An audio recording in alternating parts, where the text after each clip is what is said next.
Hey guys, this is Aaron with Tusker Roofing. We're out here at a roof in Arrington, Tennessee today. We've gotten a lot of calls about ice and snow on people's roof this week, so just want to talk about it. And if you're seeing it on your roof, let you know if you should be concerned or should not be concerned. So with this snow and ice, it's not something that we have a lot here in Middle Tennessee. So it's normally not an issue. So if you, on a roof like this, you do see snow and ice, it's starting to melt off. We're here later in the week, starting to melt off, but this is all fine. It's going off the roof, and you don't have any what's called ice dams here at the bottom. Now, if you start to see ice building up here, then that's gonna back the water up inside the house. But if it's not damming here, you don't need to be concerned about it. So this is fine. This roof is well ventilated and it has good insulation inside of there. So not a concern with this roof at all.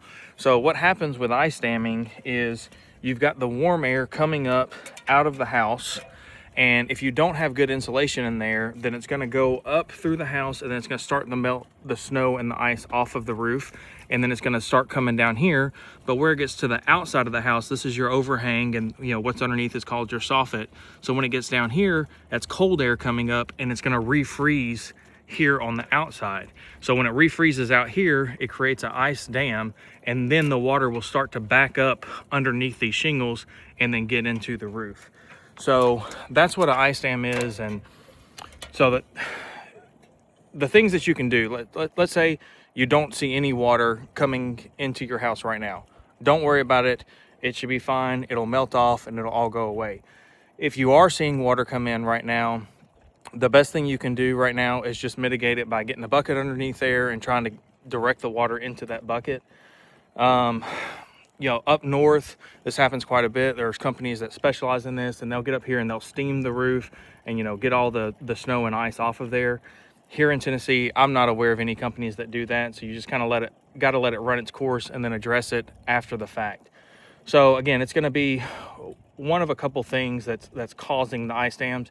The first thing is your attic insulation. You've got to make sure you've got great insulation in there that prevents that warm air from coming out of the house and getting into the attic and melting the snow and ice off of your roof.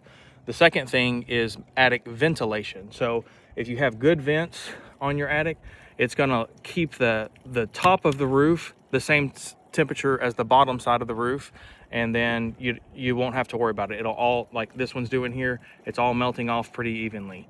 So that's just a little bit about the ice damming on it. If you see the ice and snow on your roof but it's not leaking, don't worry about it. If it is leaking, it's not necessarily anything that you can do on the roofing side other than ventilation, and it's normally going to be an insulation issue. And so you might want to call an insulation company after it's done, and then try to get that fixed.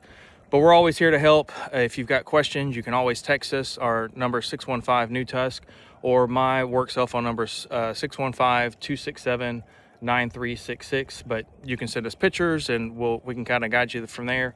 But just let us know if you have any questions, and I hope everybody stays safe and stays warm out there. Thank you.